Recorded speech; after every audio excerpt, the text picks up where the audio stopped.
Here I've got the latest Uno synth from IK Multimedia. It's the Uno Synth Pro X. It's a 3 oscillator, dual filter, paraphonic synth with effects. And this is an evolution that started with the Uno Synth, which is a 2 oscillator analog monosynth that sounds amazing. I created this little demo of it making all the sounds in the Stranger Things theme, which was famously made in a studio full of vintage gear, and to be honest, it sounds the same.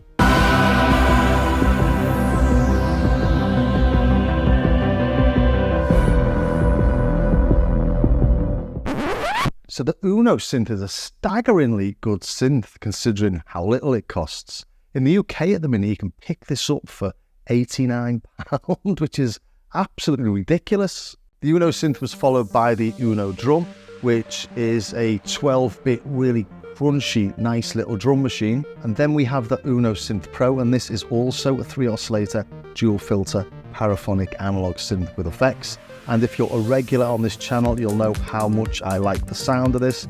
It sounds so alive and analogy, if that's a word, and I ended up buying its bigger brother. And that's this one. It's exactly the same sound engine, but just housed in a much bigger, chunkier unit with a really nice guitar keybed. But Uno and the Uno Pro relied on matrix style programming. They do have editors which are very useful and help you to dig into the sound engines much more easily, especially the 16-slot modulation matrix on the Uno Synth Pro. But they just don't look like how they sound to me. They look really neat and well behaved. They look digital to me if a synth can look digital, but they can sound as lush, as big, or as nasty as you like.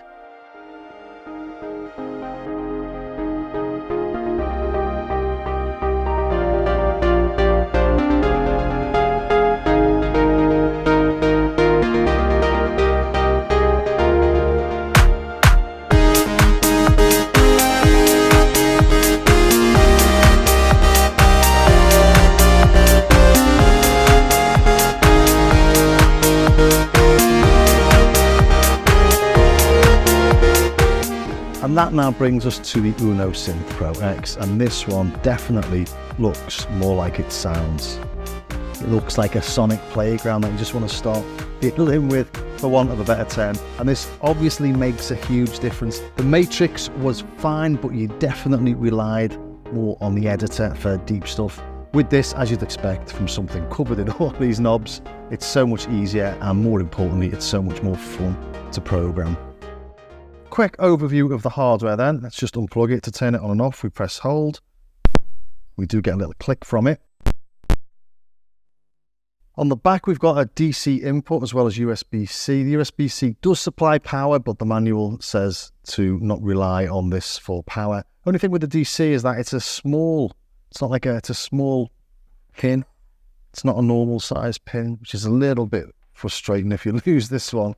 We've also got a CV in and out, 2 sets, 2 in, 2 out. Got an audio input as well, which we can route to pre or post filter. We've got headphones, plus we've got a full size left and right and 5-pin MIDI DIN in and out. And all in all, it's quite a light unit like the other ones where it's not a big solid metal chunk, but it feels adequately secure. Nothing's happened to my other ones, nothing's broken on them, you know. But it's nice and light. It means it can go in your backpack quite easily. And when you turn it on, you do have to wait for it to calibrate. It takes maybe 10-20 seconds, maybe 25.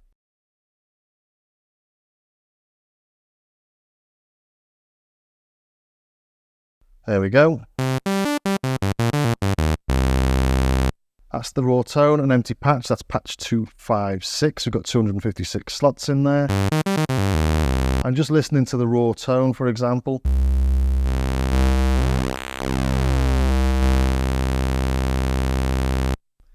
It sounds analog. Let's make that into a 2 oscillator fat thing.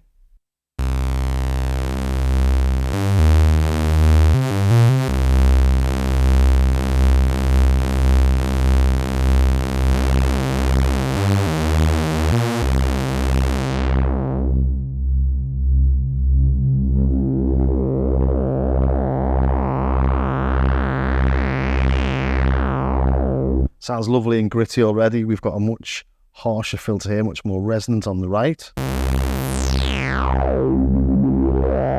That goes to 4-pole as well.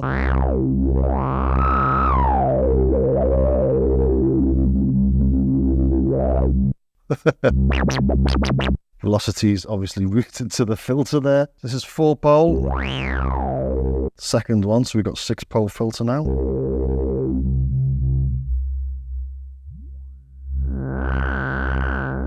But I'll do the filters in a bit. I just wanted to show you the raw tone, really.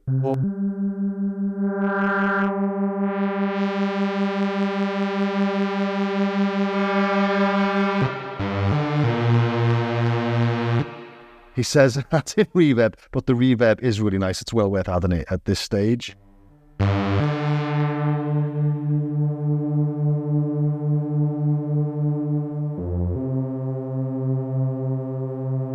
Put it into paraphonic mode.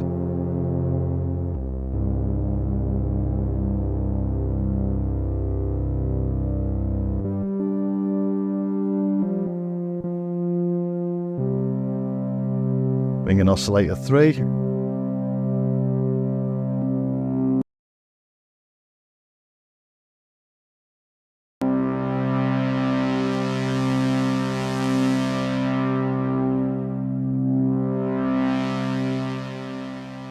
You can see here I'm using USB-C for the MIDI. It doesn't do audio this, but it works seamlessly with the editor. This is resizable, and I've currently got it full screen on my MacBook Pro with a 16-inch screen, and it looks great. But just to show you, as I twist the knobs, it does what you expect.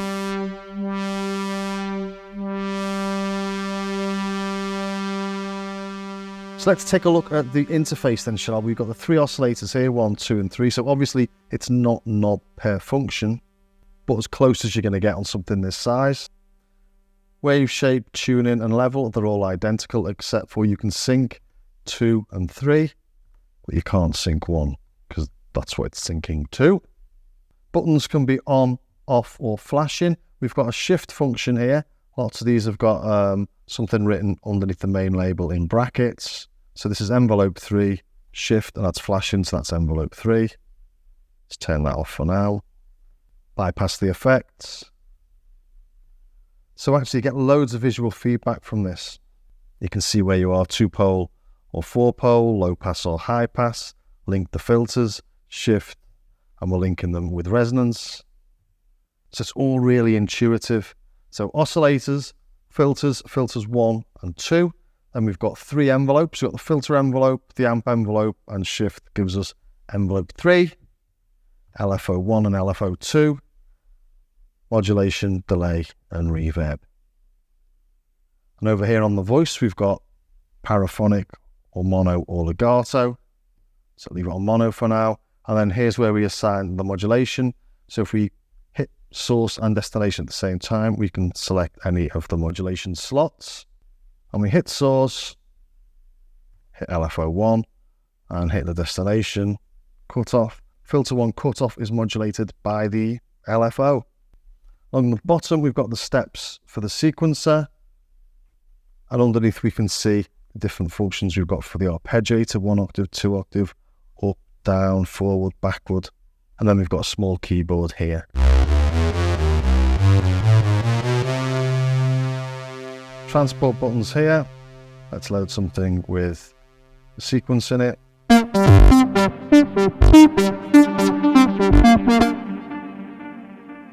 Edit functions, and then we've got the global functions up at the top. So different presets, tempo, ARP on or off, hold. So the interface itself is really easy to understand, really easy to get hold of. And as we've just gone through that, you'll notice, if you know the Uno Synth Pro, that there are a few differences between them. Like we do have that third envelope. You'll notice here we've got this bassline mode. We go into another empty preset. This changes it not to sound like a 303, but to have the similar sort of functionality as a 303. So it changes the range on the filters, and it changes the interaction between the filter and the envelopes, stuff like that. Changes the way the accents work in the sequencer. So it's got a shimmer reverb in here now, and that replaces the spring and the reverse. I'd rather have a shimmer than a spring reverse, I have to say. And then we've not got the phaser or the flanger. We've got a sort of univibe-like effect, like a string chorus. Plus, as I mentioned before, we've got the USB-C now, and we've got a proper power supply. And there's lots of other little things in there as well. So you've probably got a good idea of what it is already, but I'll just go through section by section to give you a little bit of a clearer view of everything. And we'll start off, as normally do, with the oscillators. Okay, then starting off with the triangle. Quite buzzy for a triangle, that, isn't it? And move it over to the sawtooth.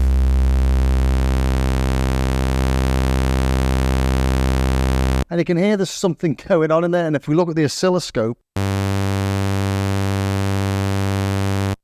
it's not doing it there. There was a little movement in it before. There you go, you see that little thing moving, one up and one down. You can just hear it buzzing, doing something odd. In a nice way, I think. Sounds alive.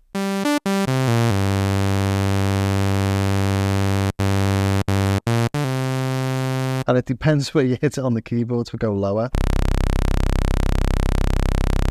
Interesting shape change. Quite unstable looking. And to be honest, I think this is where it gets that liveliness. Going over to the square, or the pulse.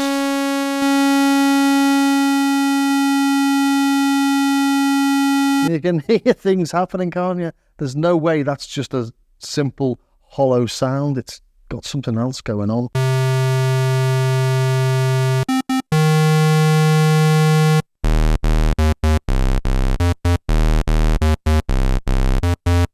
Big and fat, that, isn't it?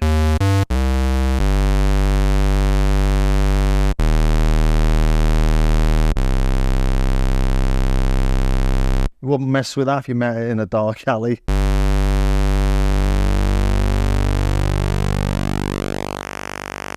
Doesn't go all the way to 0.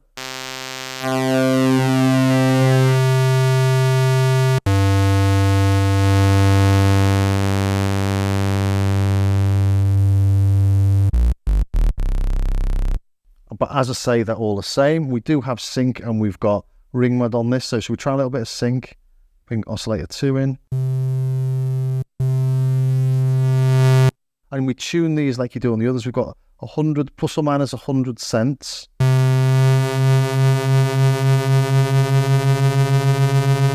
So plus or minus a semitone, and then we go up in semitones. It's got 24 up and 24 down. So let's sync that to oscillator 1.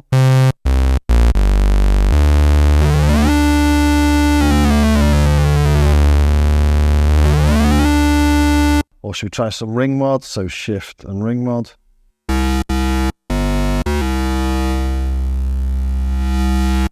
Put oscillator 1 on a sawtooth. Nice, that, isn't it?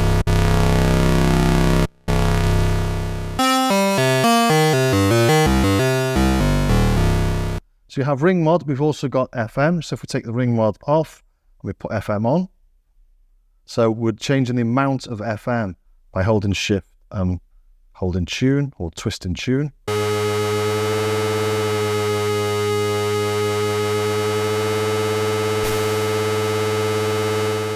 So I'm not listening to 2 now, I'm just listening to 2 modulating 1.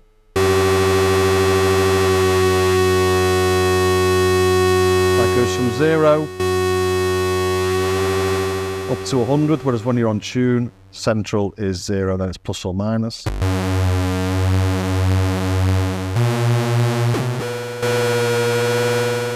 So we've got, ring mod and FM, really easy to access. Plus we have noise. Let's take the FM off. Holding the button down accesses all 3. Well, let's turn them all down. That's why I was accessing that actually. So I can turn them all down and then listen to the noise level. So shift and noise.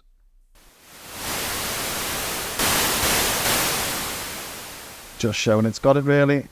So I think that covers the oscillators. Not too much to show there, but that liveliness of them I think's really interesting, and the fact it's got ring mod, FM and sync.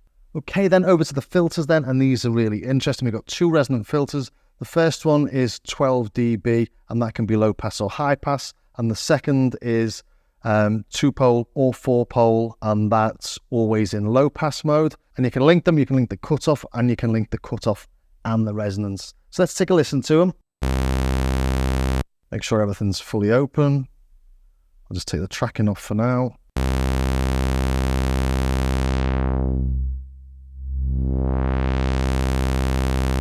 Really gentle filter, this one. Let's add some resonance.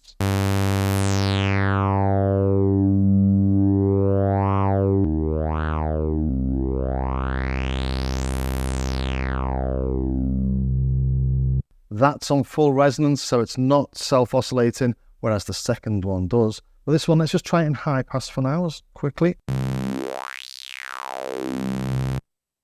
Let's put the second oscillator on, put a bit of a chord on and put it into paraphonic mode.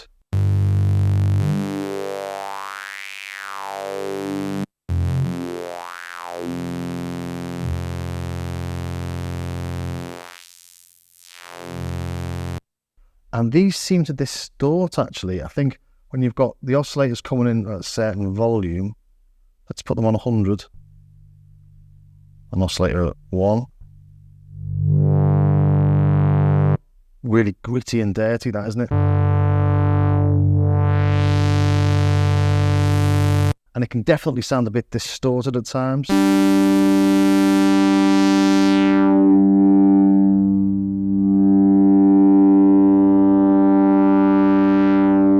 Whether that's the resonance, but it does sound like it's got some sort of saturation in there as it goes into the filter. And if we take it over to filter 2 now, there's an awful lot more resonance and a lot more dirt and grit. That's 2-pole mode, and we've got 4-pole mode there as well. But in 2-pole mode, let's turn the resonance up to about 75%. Watch your ears.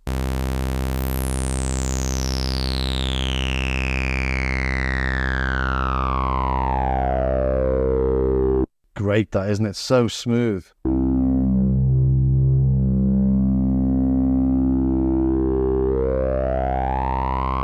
As we crank this resonance up a bit more,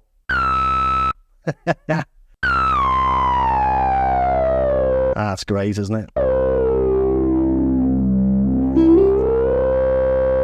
So really musical but dirty.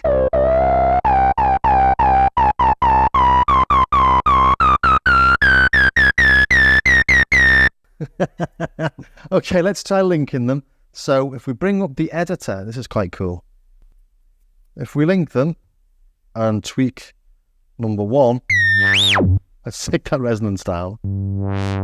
Let's put 1 into high pass mode, so then we've got a band pass. And adjusting 2 will adjust itself, but playing with 1, adjust them both.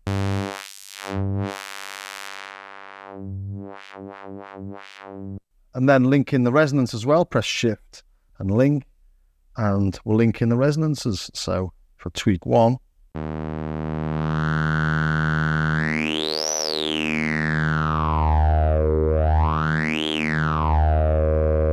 pretty cool. Got independent tracking and independent envelope amounts. So let's put envelope amount negative on 1 and positive on 2.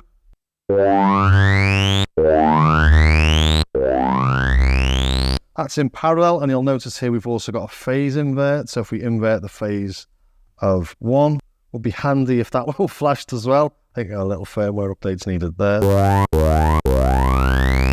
So by inverting the phase of oscillator 1,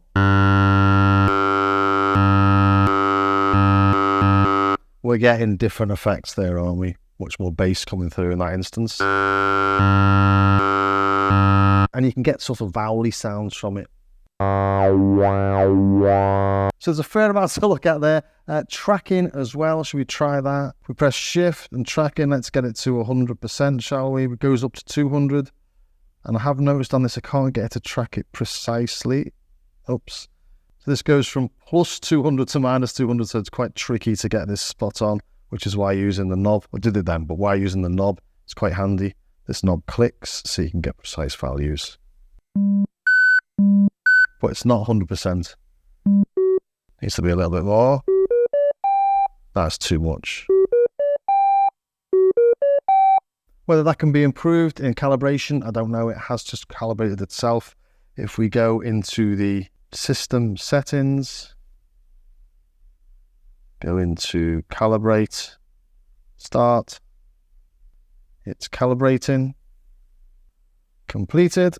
Let's go back, try it again. So it doesn't track precisely as things stand, at least. But I think that brings me to the end of the filter section. It's really interesting. There's lots going on there and loads to play with. It just makes it a really flexible synth, actually. Okay, then over to modulation. We've got 3 envelopes, we've got 2 LFOs, and we've got 16 modulation slots. The LFOs are pre-assigned to the filter. The amp and envelope 3 is free. As we saw earlier, we can go from filter to amp, press shift, and we're on envelope 3. These can both be looped or re-triggered. To access loop or re-trigger, shift and on or off. But I don't need to show you what an envelope does, do I? LFO1 and LFO2, we've got various wave shapes. We've got a sine, got a triangle. That's a ramp or a sawtooth and a ramp, whichever way you want to look at it. Then we've got a pulse, random, sample and hold, and noise. Random's different to sample and hold because it's like a smooth transition from point to point where a sample and hold step. Maybe I'll just show that as I show you how to use the modulation matrix. We did see it earlier, but just to go into it in a little bit more depth. If we press source and destination, we've got 16 slots. We can use the dial knob to go through the slots, so just hit one. And you can see here that these have already been pre-assigned. To assign something, just look there, we're on slot 1 now. So source, let's go to LFO2, we're on LFO2, destination, cutoff 2. Set the amount, and that's done. Let's change the wave, shall we, to a triangle. And the LFOs go from really, really slow. They go all the way down to 0.01 of a hertz, which means it'll take 100 seconds to do a full cycle. And then it says it goes up to 100 hertz, but they don't quite go to 100 hertz. As soon as you get high up, it starts to break up a bit. Although it's not this time. That's interesting. If I modulate the pulse width, for example, so destination, oscillator 1 wave.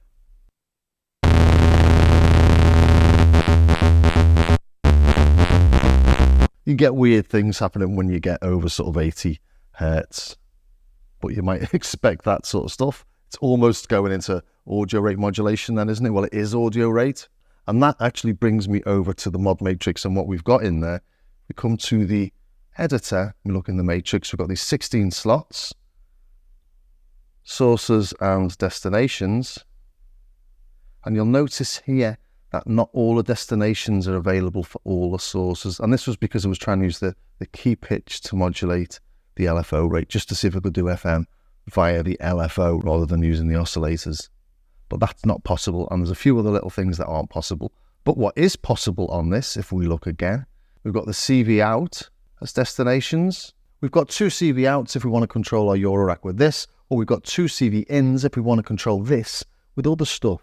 What's interesting on here is that we do have the modulation slots as destinations. You can't access them using everything. So, for example, well, there we go. Modulation 3 amounts being assigned on this one, and we can't control it with any of these inputs, but you can with these inputs. So there's lots of sources, lots of destinations, but there are sort of rules on what sources work with what destinations. But there's plenty to look at. And using the app is by far the easiest way of doing it, actually. And on the app, on the Mac at least, if you press Command and click on it, you reset it to 0, which is super handy as well. Okay, over to the effects then. We've got 3 types of effects. We've got modulation, we've got delay, and we've got reverb. And we've got a few knobs here to control them. They say time, size, and filter, but they're not necessarily time, size, and filter. It depends on what mode you're in on each of them. In fact, if we look at the editor, it's easier to see what's happening with this. It's got various options depending on what you've selected. So Modulation in the chorus, we've got chorus 1, chorus 2 strings, but if we go to Uni V, we've got vibrato and chorus. Delay's a bit simpler, time of feedback or filter, and reverb, it depends on which reverb you've selected. So there's much more in this effects section than these 4 knobs would suggest. A couple of little shortcuts, we can bypass the effects totally by hitting shift and bypass, then shift, and these 3 knobs changes the amount of the delay, the modulation and the reverb. Again, it's all written there underneath, so not too hard to find. From a standing start, let's turn that into a bit of a pad, shall we? So we'll put it into paraphonic mode, put oscillator 2 up, oscillator 3 up, make sure they're all on sawtooths. I could have just held it, made them all the same.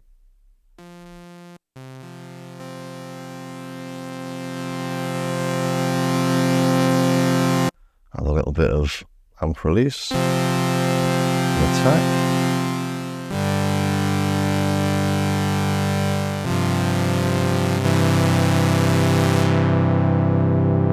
Quite paddish. Let's go to the modulation amount.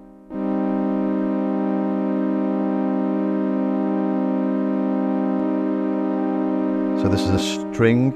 This is like the Univibe thing, I think.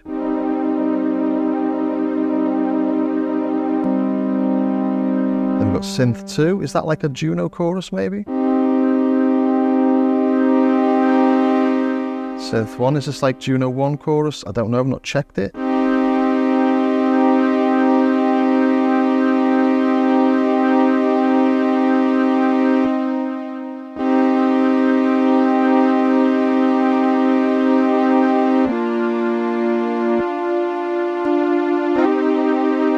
I like this one, string.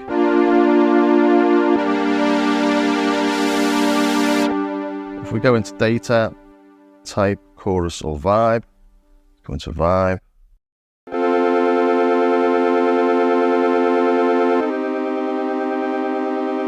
Or chorus.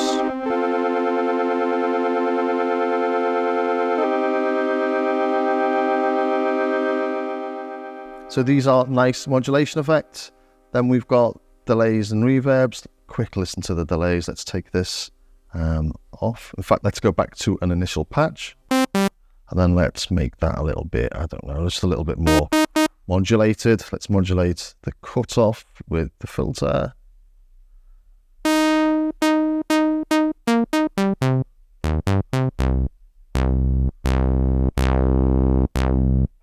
Just so we can hear what the delays are doing. So go into the delay.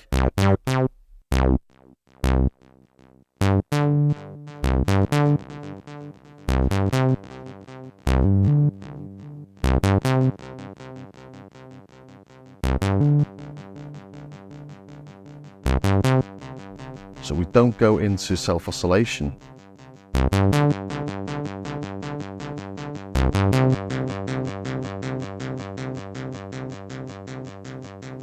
The type, ping pong, doubler, stereo, mono.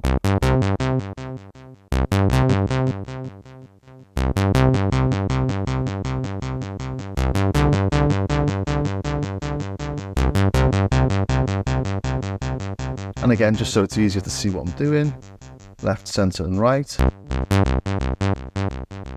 And then let's have a listen to some reverb. So turn the delay off, go to the reverb. Nice, great, big, huge reverb.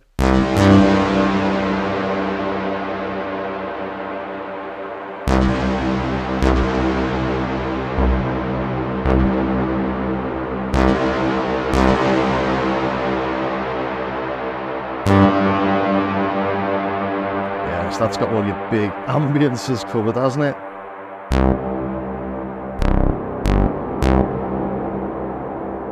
Really nice. And you've got to remember, IK Multimedia do make effects. Whether these are algorithms from any of their pedals, I don't know, but make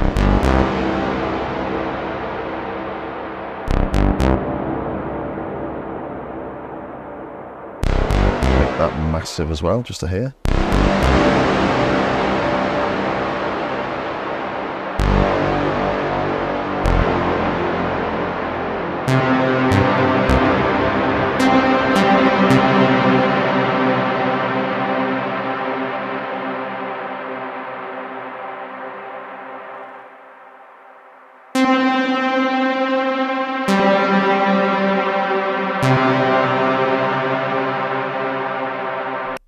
let's try a shimmer.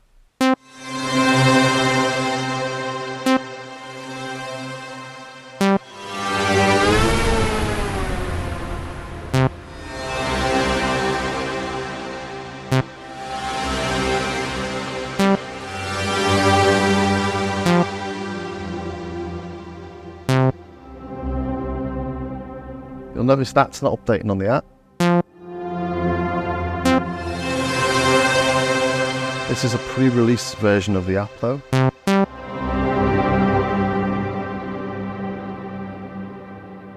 Pitch 1 and pitch 2. Let's whack that up. I think this is 2 octaves now.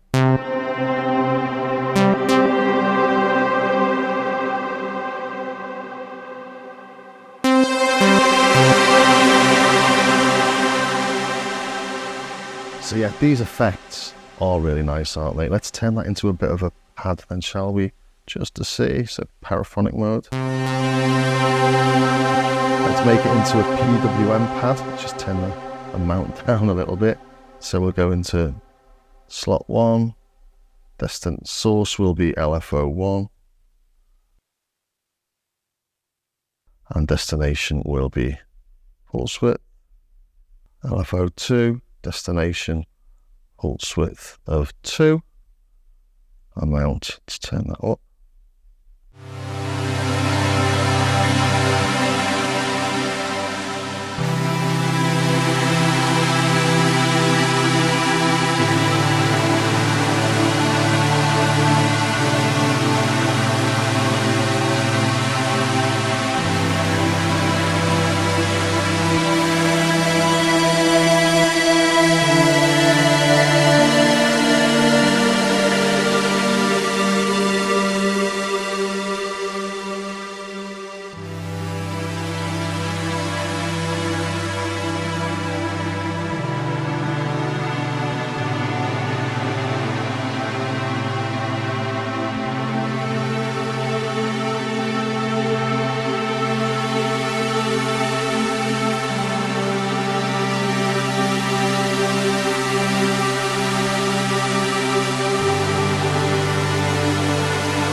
Sun comes out to welcome my glorious angelic anthemic tone. Very nice.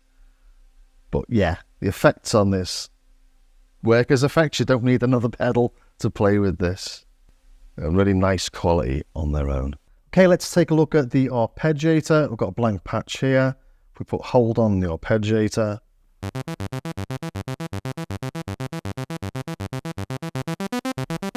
got different modes. Press shift and down, up and down. Turn the tempo down. 2 octaves, 3 octaves.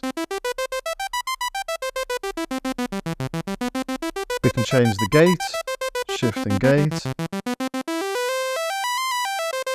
Got swing. We can take notes out, play something else now. We can record the arpeggiator into the sequencer, so let's put the arpeggiator back on again, play some notes, take a couple out, record and play. There you go. It's in there. And that brings me to the sequencer. We can record live. Let's go to another new patch.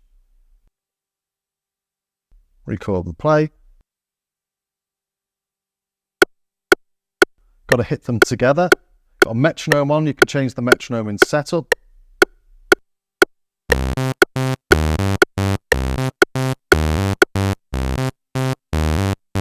So that's all in there. We can record different parameter changes on each of the steps if we want. We can hit and wiggle that, and then, I don't know, let's turn the reverb up, for example, on that one.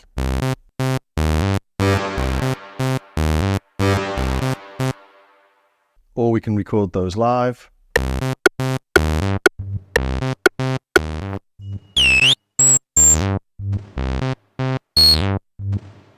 To change the number of bars, we go to Shift and to the next bar. Now we're playing up to 32 steps. Let's put the metronome back on, record and play together.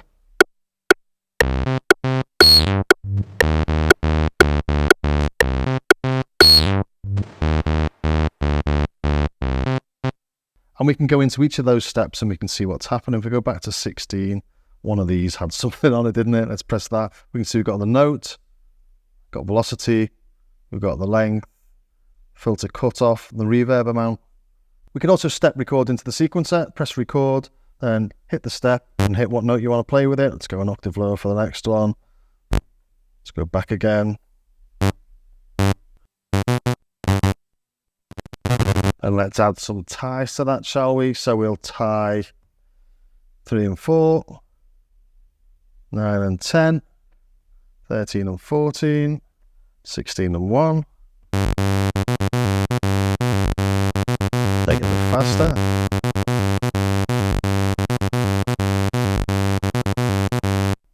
Sounding vaguely familiar to some of you maybe. Let's add some drive to that. And then put into bassline mode. And you can hear it's completely changed the sound of things.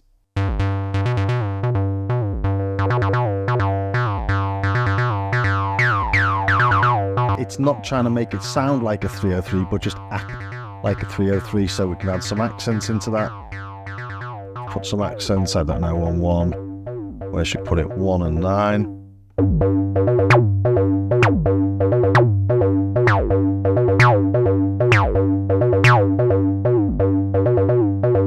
But you get the idea. There's your bassline mode as well. So sustain is accent decay and release is the accent or the amount of accent. And we've only got control over the attack and decay times. It does other little things, like I think it takes retrigger off if you've got retrigger on, stuff like that. But yeah, I think I've covered pretty much everything there. So there you have it, the Uno Synth Pro X. The RRP on this is €499 or $499. And I think it's worth it. It's a great synth. It really does sound analog. It sounds alive. It doesn't sound as neat and well behaved, as I say, as the older versions of it. I'm really pleased they've updated the look of it. Not just the fact that it's got the knobs and the buttons on it, but it just looks more like how it feels to play. You know, you've got the 3 oscillators, dual filters, all the effects, plus 256 memory locations. Well worth checking out if you are in the market for an analog paraphonic synth. Well, I hope you enjoyed that, and if you did, please think about subscribing, ring the bell, join me over on Patreon. I've got tutorials, I've got patches, I've got samples, all sorts of stuff on there, all for the price of a grande chai tea latte, 3 pump skim milk with light water. Light water's actually a thing. No foam, extra hot per month. And maybe check out my starskycar.com website as well. I've got patches, I've got samples on there, and I've got free stuff. But anything you can do to support the channel is massively appreciated, and I really appreciate that you stayed to the very end. So I'll see you soon.